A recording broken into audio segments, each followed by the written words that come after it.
Welcome back to Spitballing Cards. In today's video, we're talking all about the Burbank Card Show and discussing if certain players are overvalued or undervalued. On this episode, it's me, Scott, Chris, Phil, and Ty. Good to see you all. Jeff isn't here. We're missing half of the blabbing about Slab and crew, but he'll be back, which is good. I wish he was here to talk about the Burbank show. This is a bad idea not to have him here, to be honest. He's still physically recovering from being on his feet for like 16 straight hours. So tell us about it, Chris. You were the person that was there. Ty, you didn't go, did you?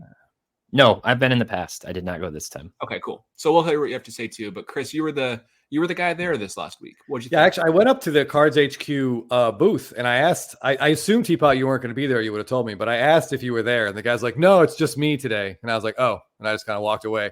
And then I felt a little bad afterwards. I felt like that was more rude than I had intended it to be. But it's probably not the rudest I was. The show was great, but like I just mentioned about Jeff, we only go to like 2 big shows a year, and we had both sort of forgotten just how exhausting a giant card show can be. Like, we're up at 8 a.m, and then there was a trade night, like a sponsored trade night at the Marriott that was from, I want to say it was like 7 or 8 p.m. to 3 a.m.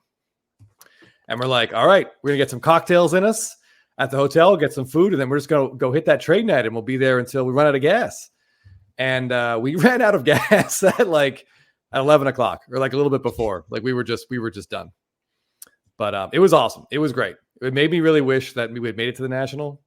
But then again, had we made it to the National, we might not have lasted even that long at the Burbank show. How was the show? Was it crowded? Was it not crowded? Were the tables good? Were the prices fair? Like, give us that type of breakdown. Yeah, it was pretty crowded. Like, but you could move around. The space was big, so I didn't feel like claustrophobic or anything like that. I mean, there's tons of people dropping off at PSA, dropping off at. There was even a line at BGS, which honestly was a little bit surprising. As far as prices go, there was it's just hit or miss. Like with the National, some dealers, like I think you guys have all at least interacted with this guy a little bit. His name on Instagram is 7th Inning Stretch. Yeah. He always has like great stuff, and his inventory just like rotates around. He is there to make deals. And when you see people like that, and he has something that's good and something you want, usually you can find a deal. And he had some amazing stuff. He picked up in trade a Bryce Harper Topps Chrome rookie auto red refractor. So number to 25 in a BGS 8.5. And it was not something that Jeff and I were like looking to pick up. We had like a very specific list of stuff we wanted. But we saw him make that trade and we're like, oh man, like that card is great. And we took like maybe 5-10 minutes to go over to the side and like talk about, we brought stuff we were going to try to sell to get other cards. We're like, all right, we could move this. Let's go see if we had any wiggle room on price. We went back and it was gone. Like someone had already just like snapped it up out of his. So a reminder to people out there, if you see something really rare that you like, don't dawdle. Don't overthink it. Just snatch that card right up. I mean, it still was $5,000. I actually messaged him about it. Because I wanted that card too. On Instagram, he posted it. Yeah. It's always tough, man. It's just like the price. You have to sell stuff, move stuff, think about it. Makes it a little bit challenging. But if you have the cash at a show, that's why you have cash at a show. Yeah. So. Right. Yeah. Our main targets, we're looking for we brought some like a bunch of Soto and a bunch of Otani. And we were looking for a big Aaron Judge, a bigger Soto, or like a really nice Otani. And we brought a bunch of stuff to sell. And there were a lot of booths buying. And we talked to some people that we knew who were there. And one booth gave this one guy, it worked out to be like 92% of comps. Like he was pretty excited about that. But he was selling Judge and Otani and Soto stuff. So I think the buyers were really competitive on that stuff. Since someone else, I mean, some other stuff he was selling like Acuna, he was at like 60%.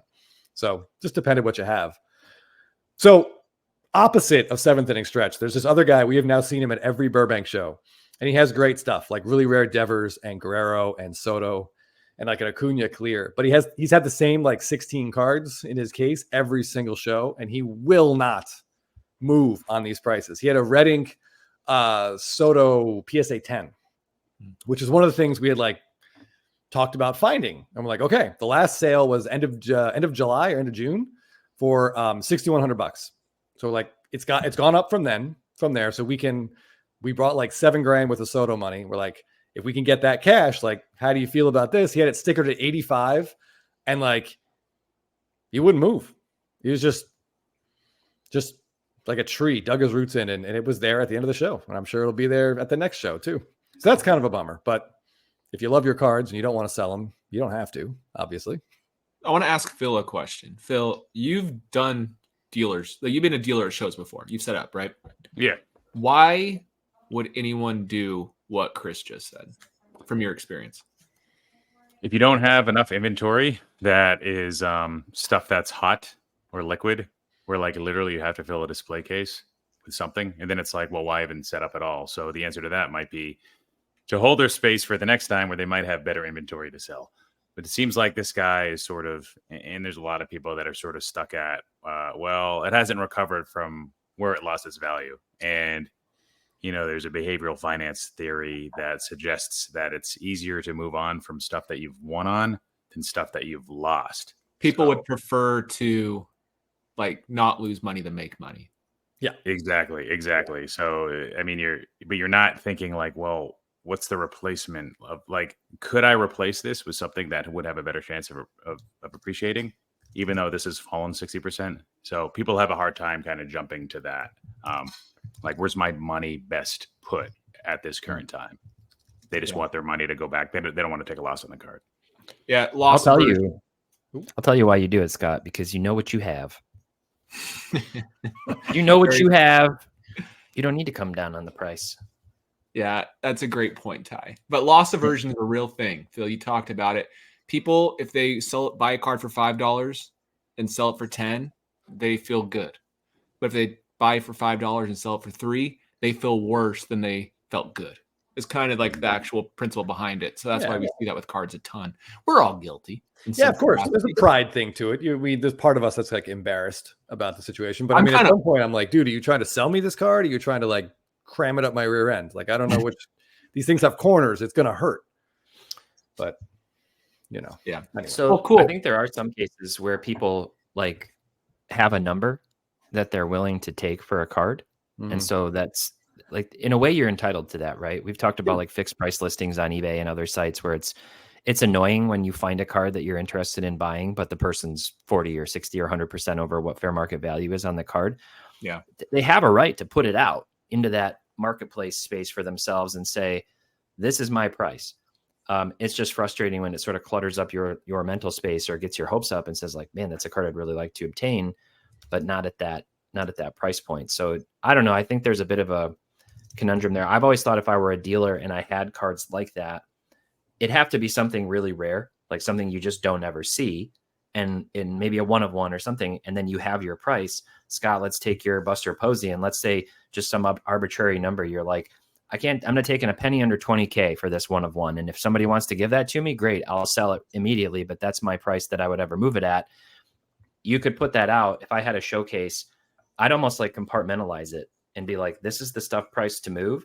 This is the stuff that I'm, like whatever, however you want to word it, but like almost communicate that. And then as people are walking up and talking to you and whatever, be like, hey, how's it going? What are you looking for?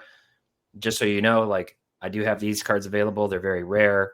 I understand like how this card market is right now. I'm firm on these. So, but we can talk about this other stuff, especially if you buy in bulk or whatever, like kind of make it a little more transparent and clear to people, just to help expedite that or improve that experience at a show. I think would be a nice touch if more dealers did that. And the inventory at the show was better for me personally than it's ever been. I saw more SSPs at the show than I think I've seen at any of the previous shows, maybe combined. Is that a consequence of Blab and hype and SSPs and image variations? I doubt it. I think it's more that there are more of them. There were a lot of Golden Mirror SSPs out there for sale. I even saw, and this was a card I looked at and I was like, I should just buy this right away. But again, I was like, well, I hadn't had enough beer in me, so I wasn't acting quickly. But this one guy had a 2020 Topps update SSSP of Magic Johnson, like coming out for his first pitch in the Dodger jersey. And that's one of those cards you just never see. And I believe he had it like for $300. It was raw. It wasn't, it wasn't gemmable, but it was still really cool. And I just I thought about it for a while and then it was gone. So that was a bummer. But I also saw a whole bunch of gold minteds there. Those are great to see, including like an Otani rookie and a 9. Like that was great. But one thing I wanted to ask you guys, we were looking for a big Otani. We were looking for a Bowman Chrome Auto with the hitting image. And we all know there's no refractor of that. So it goes base right to blue, then green, gold, orange, red. So we were looking for there's only one base PSA 10 in the whole room. And it was stickered at 18,000 and the dude was not having really any conversations about a lower price. So that was pretty much off the table right away. but there was a green. And green is a color I think generally the three of us aren't fans of. It's not a color I would normally consider buying. But with the lack of a refractor, does the green Otani hitting, does that become like maybe more desirable than usual? What do you think? The lack of refractor plus the lack of other options does make it interesting to me, and I would not hate opening it, but you can bet I would be looking to flip it to a blue at some point. It would not be a permanent card for me, but I would like it for sure. What do you think? I mean, there's the atomic too. So Is the that atomic the hitting or is that just the pitching? I think that's just Oh, the No, pitching. just only an atomic at pitching. There's no atomic hitting. Okay, So there aren't that many hitting autos out there. got it. Okay, yeah. I mean, for me, I've never really shied away from the green entirely. This could be a personal bias. Like if you go back and look at my Instagram posts from 3 years ago, you'll see plenty of green because I thought it was undervalued. And with that particular product, there was no retail version of Bowman Chrome. So unlike the pitching pose, it's not a retail exclusive. Nice. So I guess that is kind of cool too. There's, as you said, there's no shimmer version of the green. I think greens, and I've monitored the multipliers over the years. I think they've come back a little bit. So at one point they were selling for close to like 2.5x the base, but over the last few years, I think they've been closer to 3x. You'll see with like Juan Soto, guys in similar situations to Otani, although it's a bit different because there's only one pose versus two with Otani. The green sells for closer to the blue, which is like that 4x multiplier than it would like the traditional green, which would be closer to like 3x. So not saying like go out and spend, 4x or anything close to it on like Bobby Witt's Bowman Chrome Auto. But for Otani, I would consider holding that long term. But then again, a lot of people don't like green. A lot of people don't like the contrivedness nature of it, the lack of continuity like you get with some of the other colors. So I get it. But for me, I wouldn't shy away from green. Why do we hate green? I don't know. Like, T-Pot, what do you think? It's not a bad looks color. It's not a bad color. It looks like Christmas on the Otani. Like it's It just does. tacky to me. Like I just think I don't know. Red and green to me is like, it says holiday, and it says to me that it's really only okay and fun for 1 month of the year, and the rest of it's tacky. So just the visual appeal of it, and for some reason to me the hitting looks worse than the pitching on the green with Otani specifically. Like it just looks even less appealing. I don't know why. But I'm just like green works if there's like a color match. Like I have plenty of green cards. I have a really cool, dollar Larry Bird green color match mosaic and other stuff like that. I have green Giannis Antetokounmpo cards, but like green with the Angels, just I don't know. And there's not a lot of green. Are there any green? Oakland A's. That's a good one. But yeah, that's it. Yeah, and I actually do have some green, like Matt Chapman and Matt Olson cards, just low dollar stuff that look cool. But the issue with this is it looks like Christmas, It does look like Christmas. where the other one wouldn't as much, right? Does he have a white jersey on in the pitching pose? Yeah, I think the pitching one is a white jersey. Yeah. Yeah. So green, it became a mainstay in like 2015 when all three products started to have it. I'm probably off on that, where it was numbered to 99. Were there years where it was numbered to 75 if you go back a few years? I don't know. That's still whenever it started, being featured in Draft, Chrome, and Bowman is one thing, but it's still about 10 years if that's true. And that, the lava and some of those other cards that we're seeing, green grass shimmers. I know there's one of our viewers that really likes those, but there's a lot of other more contrived parallels that can't hold a candle to this. I agree, Phil. I agree now that you say that. The true color, not being a shimmer, not having, but big thing with Otani. So we're talking about Otani, not having any other shimmer parallels of his cards for Bowman Chrome in particular is a really big deal. He does have that issue with Topps Chrome. His Topps Chrome stuff is weird. Like he has like reds out of all sorts of numbers, like out of 25 when they should be out of 5. It's just weird what he has going on with Topps Chrome. But Bowman Chrome, it's really nice how rare they are. I actually would argue that this card looks more like Christmas. So it looks like a candy cane right there. He's curled and everything with the red and the white. So I don't know, but maybe I'd buy a green. Maybe I will. It was tempting. It was really tempting. And it started, we ended up thinking like, are we really considering this green just because there's no other option? Or are we considering this green because we like believe in it long term? And we just eventually kind of talked ourselves out of it, which we did. So I was going to say at that trade night, I got another great question for you guys. A gentleman at trade night had a blue BGS Otani auto, 9.5. I think the 9 was on surface. And it looked really nice. And we were looking at this and he was like, well, I'm working on a trade with someone else. If this falls through, I'll come back to you guys. And we're like, all right, cool. Let's see what the potential trade is. The deal on the table. And now I don't know if this was consummated or not. I don't know if it happened. I just know that eventually we left because we figured we're out of the game on this one. The offer was a Juan Soto first Bowman Chrome auto gold refractor in a 9.5 with the same thing, Min Gem with a 9. I think they were both on surface. So that was the conversation. Those two cards getting swapped straight up. So as soon as that came up, Jeff and I were just like, well, the adults are playing, so we'll go back into the corner. So what do you guys think about that possible trade? So the trade was a gold Bowman Chrome autograph of Juan Soto BGS 9.5 minimum gem. The same thing was a blue Bowman. The other side was a blue Bowman Chrome autograph Otani min gem. Hitting image, yeah.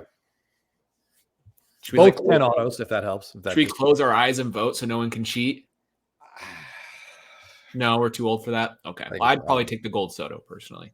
Okay, I like gold. I think right now, Otani's real. I don't know. It's so hard because Otani's generational, but I'd probably take the gold, knowing me as a person, and then go get one of the other Otanis because Soto has just as rare of cards, if not more rare than Otani. And then there's 2 Otanis, one pitching, one hitting. I think you could find another one personally. Okay, I don't know. Teapot, what do you think? I could make a case for either of those cards. I'd take either of them. How about that? I don't think you can go wrong with either of those. That's what I would say. That comes down to personal preference. That feels like probably pretty fair without looking up what that gold would be going for these days. That seems reasonable. Okay. Phil? So if I was less familiar with the data points over the last 3 years with how much these cards have sold for, I might actually pick Otani for the long term. But it seems like that Soto gold, it's really tough to get that for under 15. And I think over the last year and a half where it hit a floor and it kind of bounced back up, there were a lot around that 15, 16, 17 range. It just seems like, to Scott's point, because of that, it seems like a card that's pretty coveted. Even though he's not a 5-tool player, there's going to be a buyer for that card over the next 5 or 10 years, presuming something doesn't happen to Juan Soto that we're not expecting. So one of the things, a point I was going to bring up before, with multipliers, the issue with buying a green or any color Bowman Chrome auto of Otani is if you try to apply the same logic comparing him to other players, it's flawed just because that base card is short printed. So he doesn't deserve to have a massive multiplier. So if you see the green's a 2.5x multiplier or less off the base, it's like, whoa, hold on. Jordan Walker had the same issue. We shouldn't be doing this multiplication off the base. You should be using similar multipliers off. Well, there's no refractor either. So really, whatever you can find that's not the base or the refractor, because there is no number to 499. But that's what I would usually use if the player had one and the base was short printed. I'd use the 499 if there was one. Yeah. If I owned the Soto, I would not entertain trading it for the Otani. If I owned the Otani, I would entertain it trading for the Soto, which is how I know I'd take the Soto. Okay. I wouldn't trade it. I'd entertain it, but I wouldn't do it. But I wouldn't even consider it for the Soto. Sunday night on Fanatics Collect, both those cards ended at auction. There was both a Soto gold and a Otani blue, and they ended at just about the exact same price. They're both very cool cards, and it's hard to pick one over the other.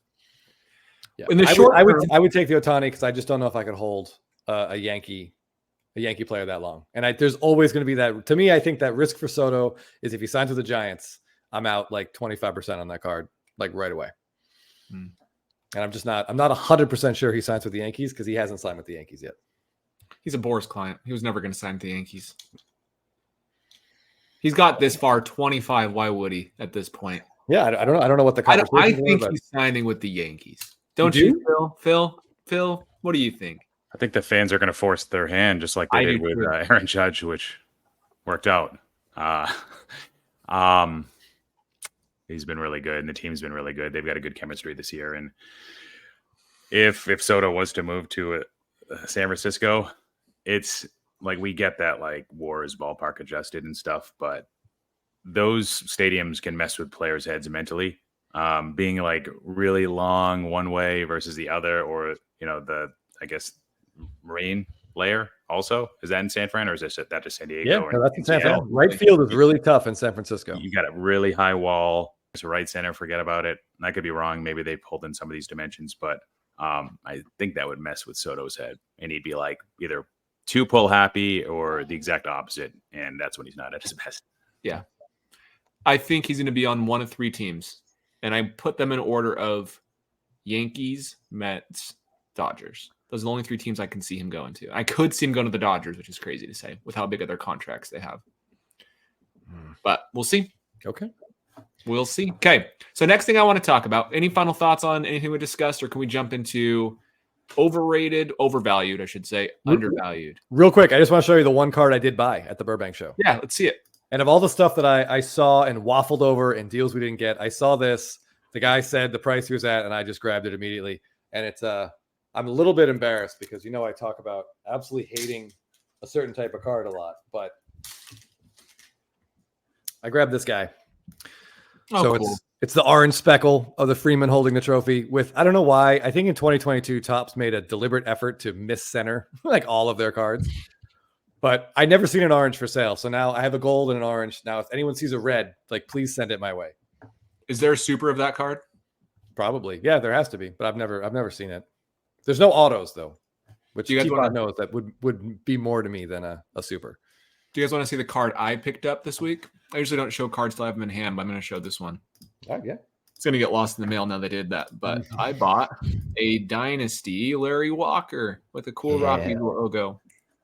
So I got it for a good deal. Bought it for $200, almost even. And I thought that was pretty good. Out of 5 with the Rockies logo. Some of these go for a lot. Yes, it's probably the worst part of the Rockies logo, but still cool. So time getting into Dynasty.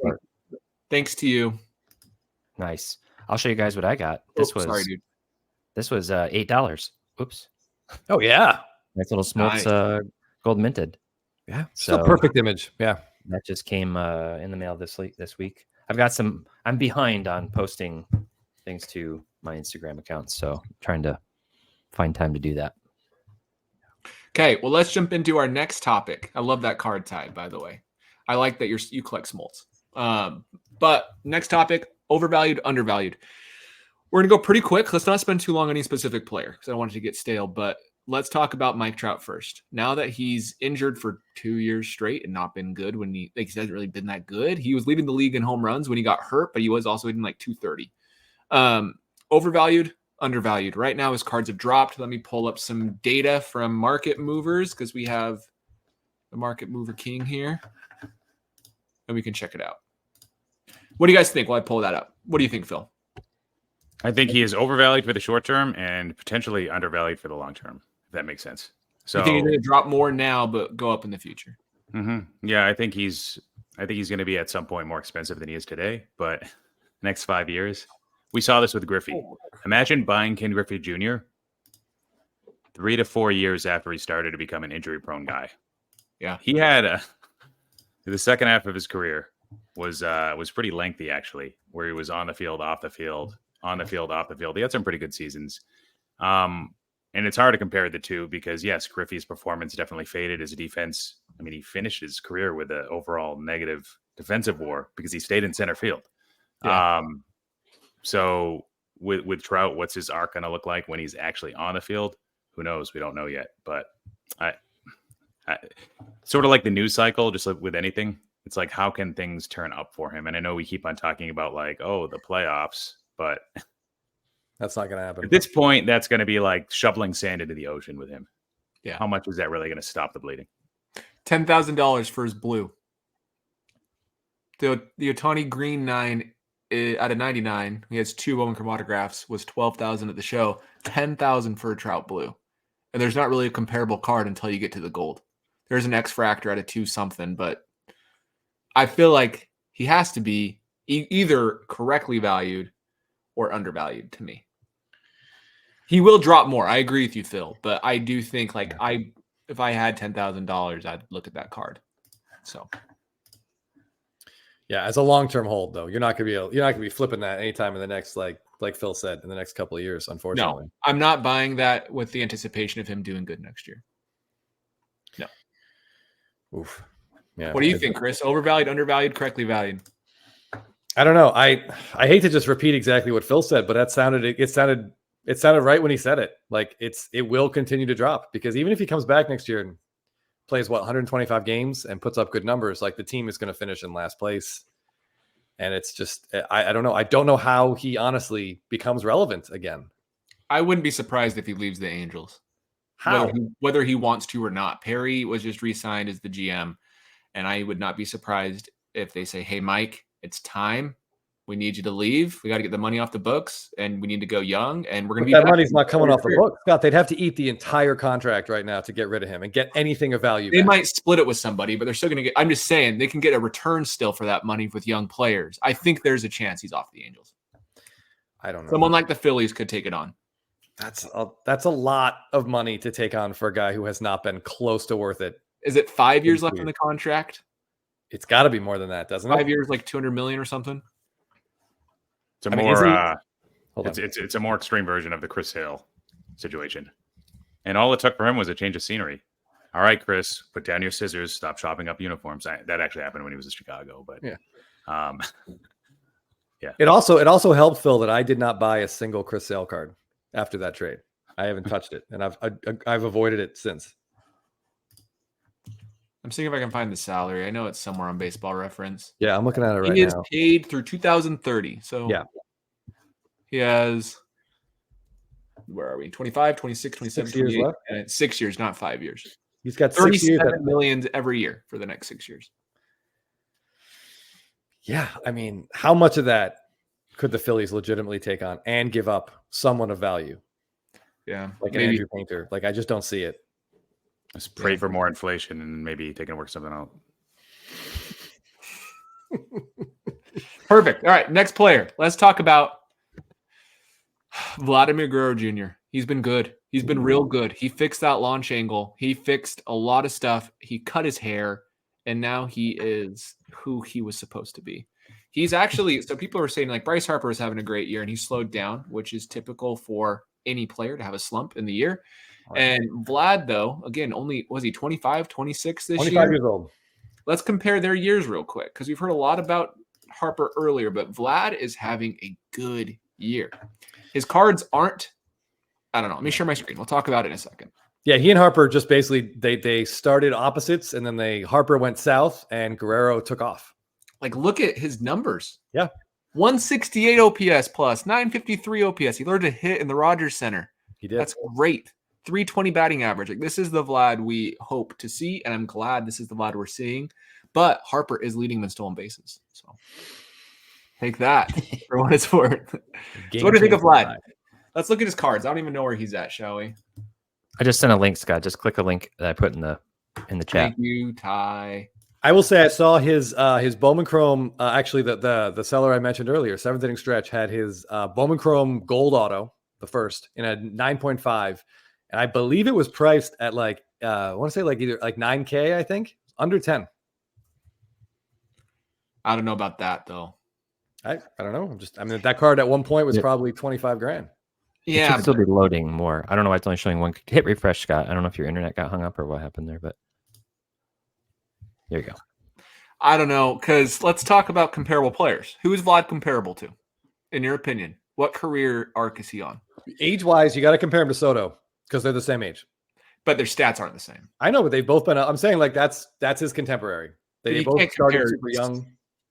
I can't make that comparison. Okay, I mean, I think cumulatively, it's probably fairly. I don't know. Is he more comparable to Acuna? Because Acuna has baggage too. 2 ACLs. Vlad had only 2 good seasons. Oh, I'm not saying like he's as good as Soto. I'm just saying if you want to put up 2 players and look at their similarities, like I would compare them to. I think as their careers go on, they're going to be similar in hits. The home runs are pretty close. On base percentage is totally different. WAR totally different. Yeah, the OBP is sort of where it falls apart a bit. And then Vlad's ability to, and I know we're judging him based on where he's at now, but when is Vlad going to be a DH? They've moved him back to third base, Phil. Negative 15 defensive WAR on Fangraphs each of the last 4 years, at least negative 15. So he's back at third. So he's probably getting a little bit of a bump. So that doesn't necessarily mean he's killing it there. But who else would he compare to? I don't know. I can't compare him to Soto in regards to like card pricing. I mean, if he does something amazing for Toronto, if he stays in Toronto and has some huge moments, you could see he could be like their David Ortiz. Yeah, I don't know. That's a pretty long shot to bank on, though. No, yeah, you can't bank on it. I don't know. People probably think I hate Vlad. I don't. I just am leery of what he's done in some ways, but I think he has so much potential still. He won a Gold Glove, which kind of is mind blowing for how bad he's been every other year. But bottom 20 defender in baseball, so 253 out of 264. By the way, CJ Abrams, horrible defender. Have you ever watched him? He makes so many bad plays. Yeah, he aided the Braves in their walk-off win. He sure did. A couple days ago. That was hilarious. He's just so bad defensively. Yeah. And he could be good. But okay, so Vlad, let's go around. Chris, overvalued, undervalued. Gold is at 9,000 to 10,000. Bowman Chrome autograph. Well, it didn't sell, so it's got to be under that. He has so many cards. Yes. I would say for Vlad, there's probably some that might be a little bit undervalued right now, but for the most part, he's probably, I don't know. What's that update holding the ball SSP? I think that there's a PSA 10 sale around $2,000. I want to say that's a top 10. Like that's a pretty amazing card. Like I think if you're going after Guerrero, I think it's his best rookie card, my personal opinion. Obviously, I'm a little biased. I don't know. I think he's got to do this more. He's got to show us that this is really the new him and not just a hot streak to counterbalance, what's been a season and a half or a season and a third of terrible. So I don't know. Maybe right now he's probably close to appropriate, maybe even slightly over because there's still some residual hype. I don't know. Maybe slightly under.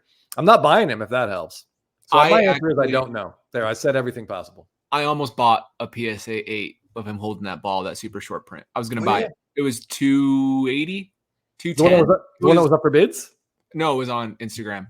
Oh. And by the time I messaged him, I messaged the next day. I waited, and he sold it in a lot. But I was going to buy a Vlad, which makes me think in some cards he is undervalued. Yes. Bowman Chrome autograph. If that's the price of his cards, he's overvalued. There, it's possible to be both. But I think for his rookie cards, I think some of them are a good buy. Yes, I don't want to say that because that's like telling people to buy. Don't buy because of me. I would have bought that card. So I think for that reason, undervalued. Yeah. I mean, what I like about him is what he showed in the first half of 2021. I know, different ballparks that he won't be playing in ever again. He has the ability to overshadow everybody else in baseball at the same time with his hitting. So a couple tools there, the batting average, the power. That's why I like Yordan Alvarez because he has the ability to have those stretches. So you see that, we talked about like the volatility, short-term volatility of some of these players. Like, like Royce Lewis, once he gets injured, he's going to come back and hit like 10 straight home runs in 10 games. There's just certain players that can just turn the sentiment around like that pretty quickly. So with Vlad, he's also so streaky with his launch angle from year to year. So you don't know when that massive season is going to come. I know we saw really good, 4 months this year. We need to see that full season start. We need to see it start in April. And Aaron Judge can't be doing what he's doing when Vlad's doing what he's doing. Because nobody's going to notice Vlad. I think that's part of the issue. But I think there could be he could be a decent flip. Like I'm talking buy and sell within the next 2 years. I don't know if I'd be willing to hold that much longer. I could see myself buying this card for this price. This blue PSA 10 Topps Chrome Rookie Auto color match. I could totally see myself buying that card. Yeah. No, that card looks great. The blue, the image is great. So I think his Bowman Chrome autographs have always been very expensive. Ever since he was a prospect, they've been extremely not overpriced, but they've been very high compared to other comparable players. So I just think there's still some of that there. So I don't think those are the cards to target. I just don't. But maybe some of these rookies are. But again, it's rookies versus Bowman Chromes, which is hard to say. So yeah, I like what Phil said. I think I agree with that pretty much across the board. And I want to see more. I want to see consistency. I could see a scenario right now. If I had to say, I'd say Vlad's overvalued slightly. And maybe Scott, you're onto something with certain cards being more overvalued than others. That's probably true. If he has a really good year next year, I could see a scenario where we're having the same conversation and potentially looking at saying his cards are undervalued, or maybe they actually start to tick up because they're down. But it's interesting. The Baseball Reference, you guys were talking about comparison. So they have similarity score on Baseball Reference through his age 24 season. And they had Eddie Murray and Freddie Freeman as basically the two most notable names that he's closest to through these seasons. These guys not having the same aforementioned weight issues, but kind of interesting to look at their stats. Blow that up. Anything jump out at you guys from this? This doesn't include this season. Guerrero's played a lot of games. Yeah, he's played a lot of games. Yeah, his counting stats, like long term, like he's got a shot at joining that club, the 500, 3,000 club. It's a long, long way away. But if he can stay on the field, he's been pretty healthy so far. Until I said that. How many hits does he have right now? 865. 865. And he's 25. When's his birthday? I'll find it. Yeah, but he'll cross 1,000 hits March before 16th. Yeah, he's a 25-year-old with 157. Wait, what is that? 157 home runs. Yeah, and a career OPS plus of 137. Yeah, with he'll have 500 RBIs by the end of the season. I mean, he's on an exciting track. It's just been kind of a rough road to get here a little bit. We saw the same thing with Bryce Harper. We called him overrated because he wasn't good until a little bit older, and then he's been awesome. So it could be the same type of thing. So. Isn't it weird seeing that he has a Gold Glove in light of what you just highlighted with his defense this year? We know. It is weird. I wonder if that's the problem with the award. Yeah. It's like not backed by much in some cases. A lot of times it is correlated with DRS. DRS might like him more. But he also has, like, we talked about collectability, and it's more than numbers. Like, he's got a lot. He's a fun player. He's got a great personality. He's really good with fans. He is always one of the top vote getters for whatever position he's playing. You know, he's done the home run derby. Like, he's out there. He is, like, in the public eye doing stuff. People seem to love him. There's no terrible stories about him. So I think that does help. It makes, like, I don't know anyone that hates him. Maybe Scott. I don't know anyone else that hates him. I don't hate Vlad. I just think that he has so much potential. He's needed to fix two things. And he is. And that's he's working on him, And that's why I was looking at buying his cards recently.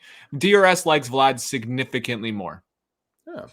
He has 0 defensive runs saved, meaning he is league average according to DRS. Outs above average hates that he can't move. Basically what it is. Mm-hmm.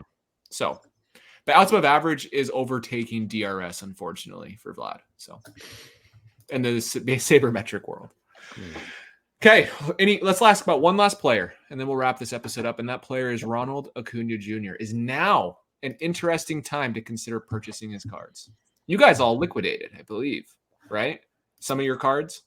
We sold one big one right when the injury happened, and then the rest they're locked away. Yeah, 50% liquidation over here. Yeah. I actually almost bought a card in the spring. I bought the Soto instead, so I got lucky that I chose that route. But I totally would buy an Acuna card this offseason. Bank on him, bounce him back again. But he was bad after he came back from his first ACL for a year before he was great. Do we think that was a fluke, or is that what's going to happen again now? Well, I mean, I'll go first. So if you remember how we were freaking out after he tore his second ACL, and how, like, I don't know if there's ever like a record of anybody recovering from this, like kind of like dismissing that he's still super young and that should give him an ability to maybe recover from this, despite his sort of very athletic play in the outfield. So I think at this point, though, I mean, all those points I said about like Royce Lewis, Vlad, volatility, this is a guy that could overshadow the rest of the league if he's right. Last time it took him a full year to get right. You know, his power, his swing was a little bit off. I know he's a little unlucky, but what year was that? 2022, sort of a lost year for Acuna. So we'll see what next year brings. I think right now he's properly valued. I think he went from over. I mean, if he stays at the same prices post-injury, then he's just going to become more and more undervalued. So if Scott gets the same price in November as what's out there today, that window of time you have to wait before he gets back on the field and does really awesome things. And it's going to be driven by that short term, sort of like what we saw with Witt this year. one of the points I made about Witt over J-Rod in the short term was like, don't look at their overall career statistics. Don't look at the cumulative stuff. That's not going to drive their prices in the short term. The fact that J-Rod's had more better seasons than Witt. Now, of course, J-Rod didn't help it by having a terrible season this year, like a 680 OPS right now, right? So it's hard to kind of even say that that point was a solid one about Witt. But I think what I'm saying is that that volatility is going to come back for a guy like Acuna. He's exciting to watch, super flashy. 9 out of 10 kids under the age of 12 prefer watching him over Juan Soto because he's less boring. That's what I've heard from the Soto IG chat I'm in. Stuff like that matters. I think Soto's turning that a little bit. Soto's turning that around a little bit. We saw that the Little League World Series, which is good. And he's on the Yankees, which has helped Soto a ton versus the Padres. But I agree with what you're saying, Phil. He steals bases. That's more exciting. But like 3,000 for a BGS 9.5 blue autograph, that is pretty good. Really. Pretty good. His refractor going for 1.17, that's pretty good compared to where he was. So yeah, he's down like 50-60% on a lot of cards now from a year ago. When, I mean, obviously he was high. So Ty, not as high as he could have been based on how he played. We all kind of commented on that last year. Like we thought he would have been a lot higher after we saw what happened with Judge prices. Acuna didn't ever see that like massive explosion like Judge did. So interesting. Overvalued, undervalued, you have to pick, or you can say fairly valued if you'd like. What do you think, Ty? I'd say right now probably I'd put him right squarely in the fairly valued, exclusively because of the injury issues. Like if you're just basing it on performance, massively undervalued, but the injuries are a concern. Would you buy one of those blue Bowman Chrome autographs at $3,000? You would? I mean, yeah, I'd probably buy the refractor just to save some money. But if I had $3,000 to spend, yeah, I actually would. Okay, Chris, you're biased, but what do you think? What jersey are you wearing right now? You know exactly what jersey I'm wearing right now. Hold on, let me tell you. Hey. Based on prices at the show, there's a lot of dealers doing the stuff we talked about before. Like I'm into this for X and I'm not selling this for X minus whatever. So I would say that what I've seen and the availability of stuff that's out there is it's overvalued right now. Like if he comes back, well, we saw he 40-80 or 40-70 wins the MVP unanimously and his stuff slightly ticked up.